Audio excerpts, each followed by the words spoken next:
Alright guys, welcome back to another episode of American Truck Sim. And as you can see, a couple things are different here. First of all, we're driving a new Volvo and a different trailer. And I finally got a couple different mods working, and you'll see some of those later on. But for this episode, we'll be taking tableware from LA to Hobbs, New Mexico. So it'll be a pretty long episode. It'll be about 4 parts long. And you can see the trailer is a little bit different than what you normally see. It has 4 axles on it, and I believe the rear one is a steering axle. But it's just something to kind of make it stand out so there's traffic out there. Here we have the inside of the Volvo. And you may notice a couple things in the cab here. First of all, we have this nice little German Shepherd here. And for you Star Wars fans, you may recognize our passenger as Rey. And both of those are you can select in the dealership when you're customizing the truck. She doesn't really say anything to us. She doesn't really move around. She just kind of sits there and watches the road. And then, like I said, we have Thor, German Shepherd here. I guess I'm going to call him Thor. And you can see we're going to go ahead and see about how much of a time frame we have to get our delivery out there. And it looks like they're going to give us about 36 hours. And here in a minute we're going to be getting on our way. Sorry about that. I haven't played this in a little while, so I'm kind of forgetting all the buttons here. There we go. Get that out of our way.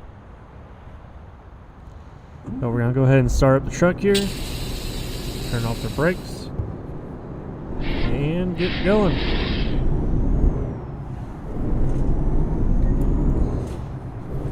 Part of the reason this episode will take so long and it's going to be 4 parts is normally I just go with the basic GPS routing where we take the freeway pretty much all the way in.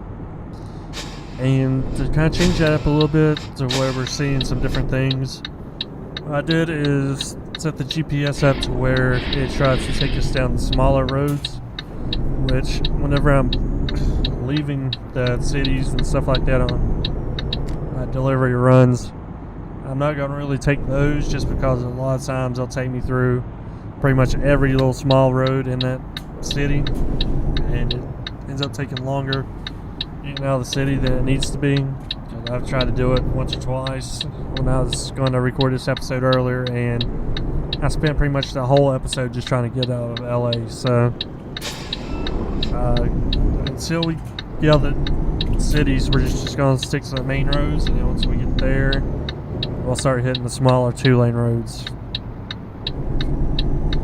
But in my LSPDFR episode, day 39, I said that there were a couple reasons I took a while getting a new episode out, and that I would get into it with this episode of American Truck Sim, so I'll get to that in a second.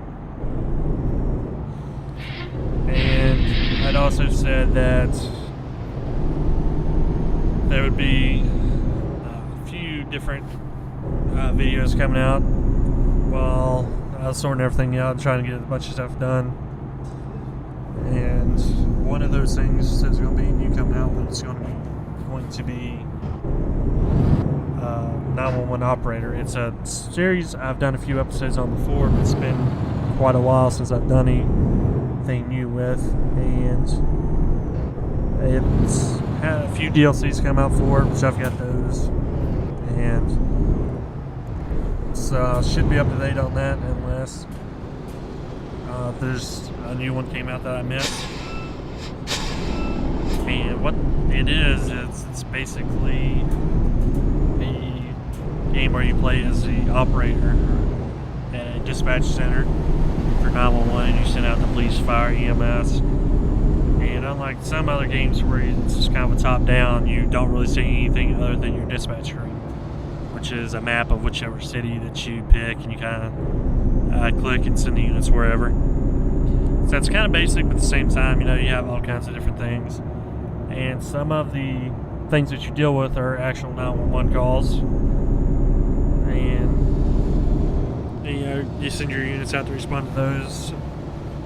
And I think it's kind of neat that they do a couple of actual dispatch calls, or 911 calls, and it's not anything like bad kind of 911 calls where somebody wouldn't kill their family and somebody called 911 and things like that. It's the actual 911 calls that they use are pretty simple. I believe there's one where a kid, they called 911 to get help with his math homework, and it had been on the news when it first happened and everything. That's one that's in there. And then there's one that was where a lady had been in a pretty bad situation with her boyfriend, husband, whatever it was, and had called 911 under the guise of she was ordering pizza, and kind of got help coming that way. And that was another thing that actually happened in real life. And it's not the actual recordings that you're hearing, but it's just kind of pretty much what was said in that call and how it happened, stuff like that. So that's the main two I can think of off the top of my head, but there are some actual 911 calls in that game. But anyway, I digress. As you can see, I'm kind of losing my voice here because I'm recording the audio for 3 or 4 videos in a row here, trying to get that knocked out because I have been quite busy the past week, and I'm just trying to get a lot of this content out for you guys, especially the stuff that I've had for a while, and I just haven't had the audio because I haven't had time to do that.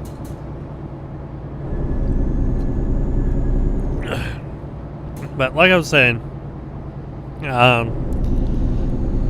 I kind of got behind there this past week or two because we had the hurricane coming in about the same time that I had a major event going on about 15 miles west of me. It was the World Equestrian Games.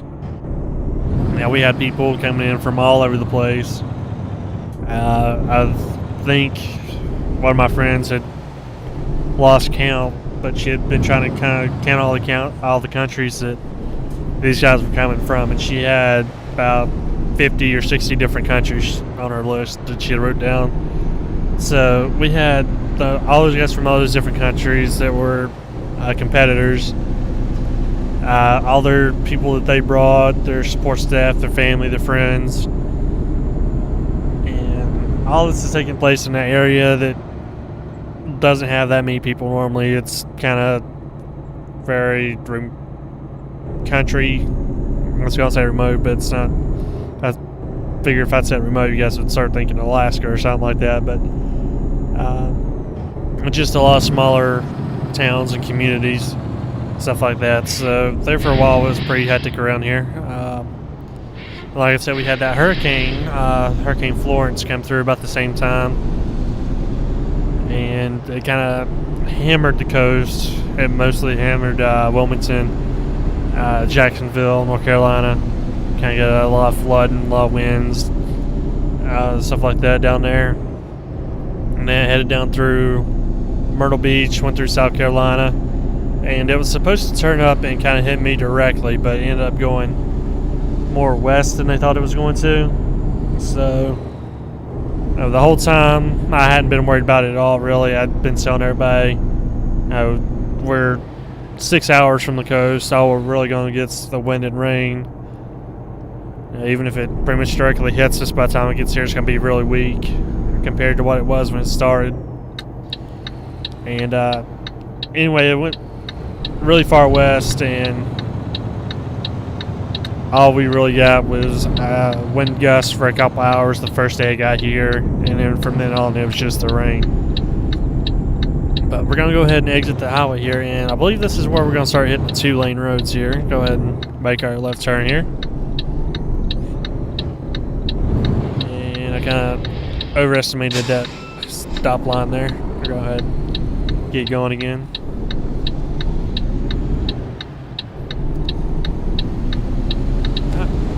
get back on our road. And yeah, it's going to start taking us through some of the 2-lane roads here. So we will kind of have to keep our speed lower. That's another reason that this is going to be a four-part episode. And full disclosure, later on, since I had recorded this pretty much all in one setting, after about an hour and a half, 2 hours of just recording American Truck Sim, especially after I just recorded some LSPDFR and 911 operator, I was getting kind of antsy. So I do make a couple slip ups in this where it's not the best content, because I kind of slip up and hit a couple cars, hit a wall.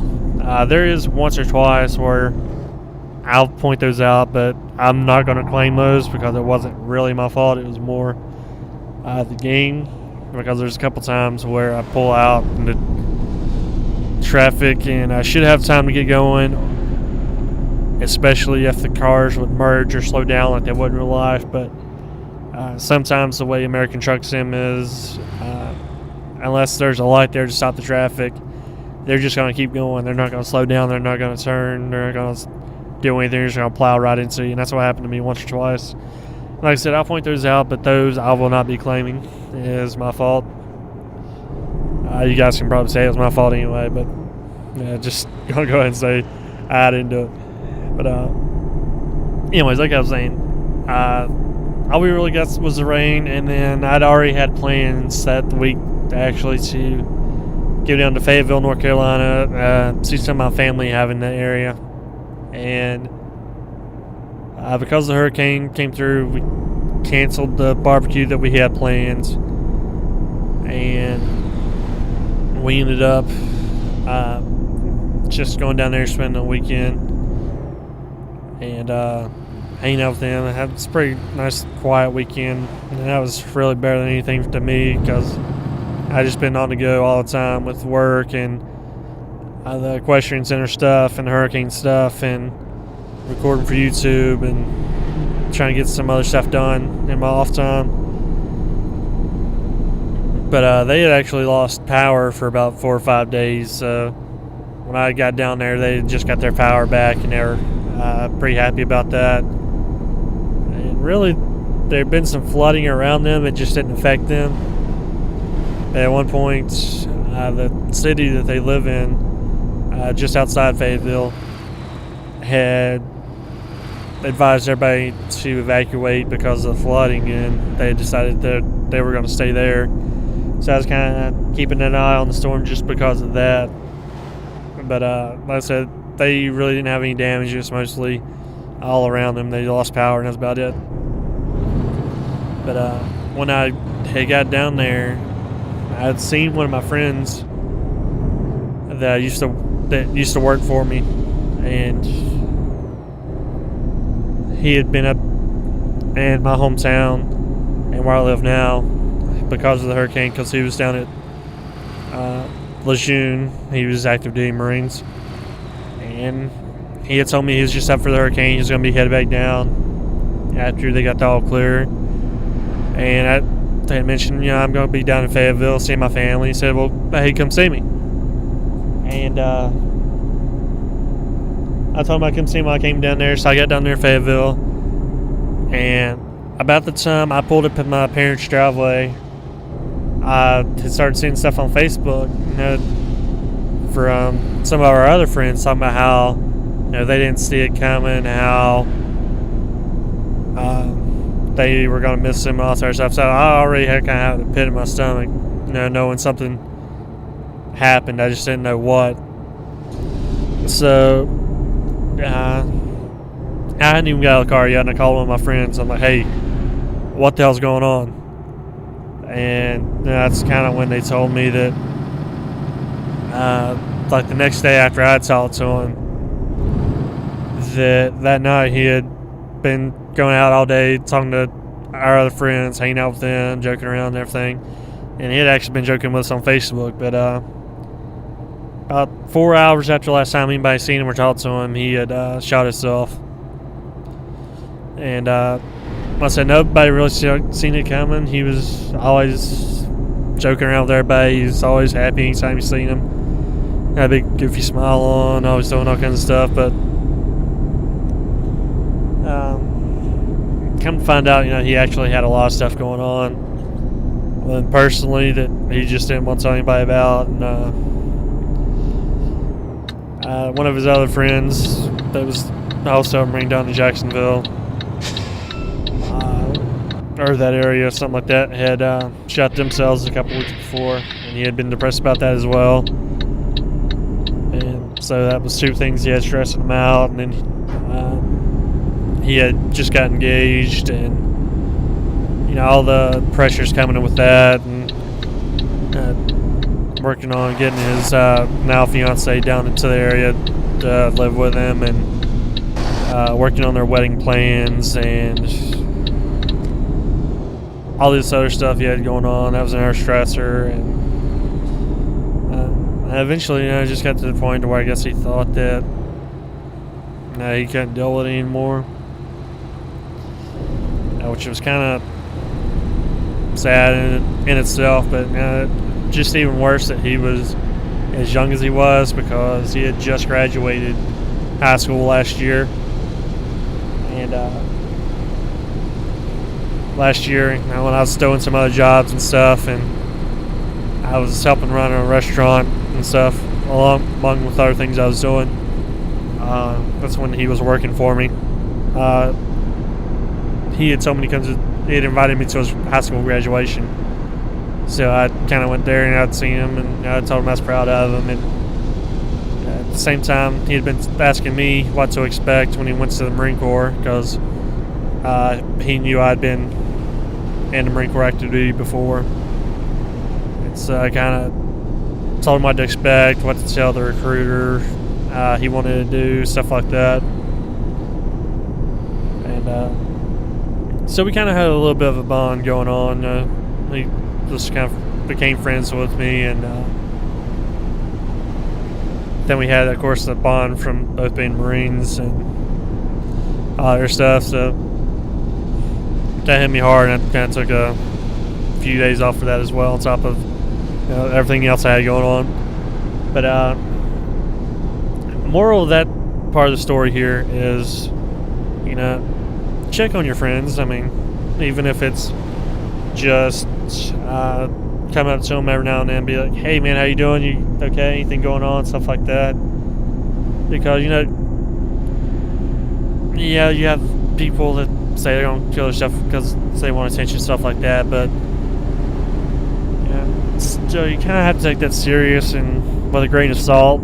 At least, check on them, make sure they're okay. And then, like I said, there's going to be times where they don't say anything. You just kind of have to look for the signs of it, and keep checking on them. But it's rough. Just and if you think they're going through something, they don't want to talk about it with you, you'd always be asking them if there's somebody that they would want to talk to, that you could go there with them, to be there for them while they talk to this other person that they felt more comfortable with, something like that. But I've been drinking Dr. Pepper there since I was starting to lose my voice again. But anyway, so that's pretty much all the reasons for it being so long since I've had anything coming out here lately. The question center, the hurricane, the thing with my friend. But I did get a lot of stuff pre-recorded for 2 or 3 different series. I had about 7 or 8 episodes altogether recorded between the 2 or 3 of them.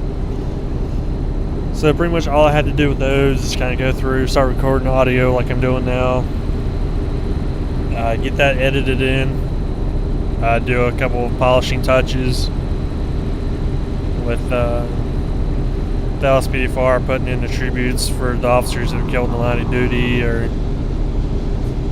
that one episode where I did for my friend I was just talking about, going in, cutting out some stuff that ended up not working out in the end of it by the time I got done with all the audio and everything else. So each time I do editing, it takes at least as long as the video length, so anywhere from a half hour to an hour compiling, and we just passed that look like felony stop back there. And that's one of the main reasons you have to look way far ahead of you in American Truck Sim, because it's not a new, but it's not one of the newer things that they've done with American Truck Sim is they'll throw incidents like that on the roads, especially the highways like this, and they'll kind of bottleneck traffic, and if you're not careful, you just come plowing through a line of cars at about 60-65 miles an hour, just ruin your day. But I'll try to avoid that if I can. That is one of the things that happened later on in this episode. One of the later parts, I believe it was around 2, 3, something like that. That I was talking about happened that I may or may not claim later on. I have to get back there and look at it again. But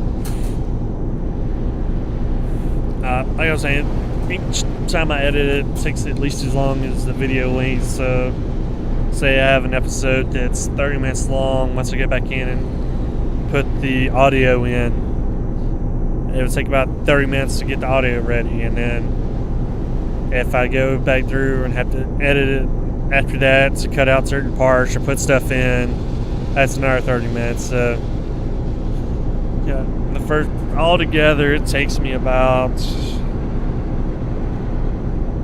an hour, depending on what it is that I'm recording and editing, stuff like that, anywhere from an hour to 2 hours per episode to get ready to upload, and then probably about another 30 minutes to an hour, depending on the internet speed and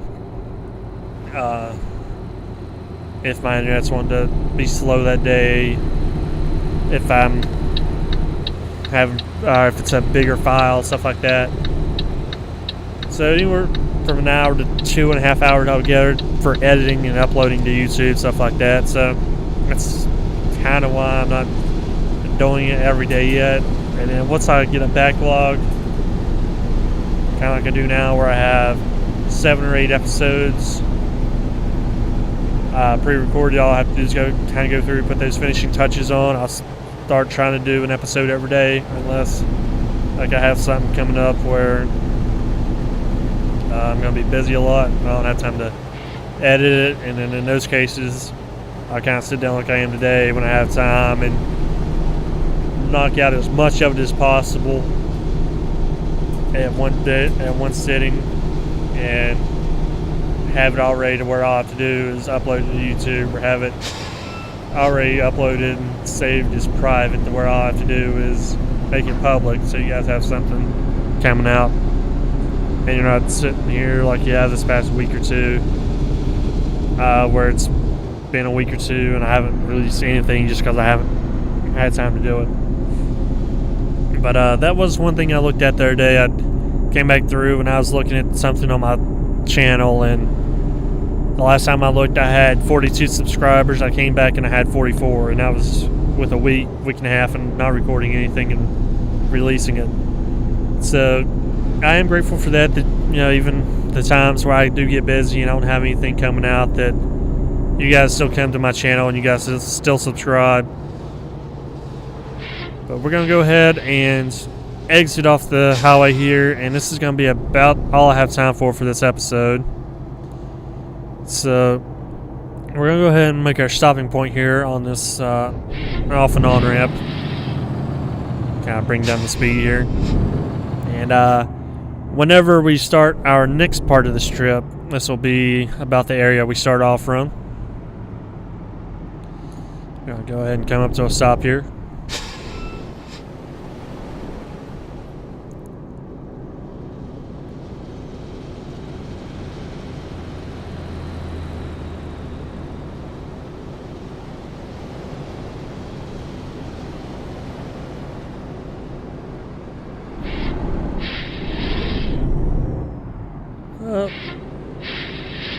Nope, he is going to stop. Okay, good. I wish he was going to stop and let us go beforehand, so I didn't have to stop again, but... Alright guys, we're going to go ahead and stop it here and put on the brakes and wrap up here and start off here from the next episode. Now, I know I didn't really comment a whole lot about what was going on in game this episode, and it was just because I had so much to talk to you guys about and I tell you. But the next episode I'll try to go back to what I normally do and comment on the gameplay as we go along and stuff like that as well. And hopefully I won't have as much to tell you next time where I can do that. But as always, if you like what you see, give me a like and subscribe. It'll really help me out. And don't forget, you can always check in on my Facebook page, Sergeant Alpha 5 Gaming, to kind of get updated if it's been a week or two like it has recently, to kind of see what's going on. Or I try to keep updates going pretty regularly as well, so even if it hasn't been a long time, you can check in there and see what's going on with the channel. But until next time, guys. There we go. I'll see you guys later.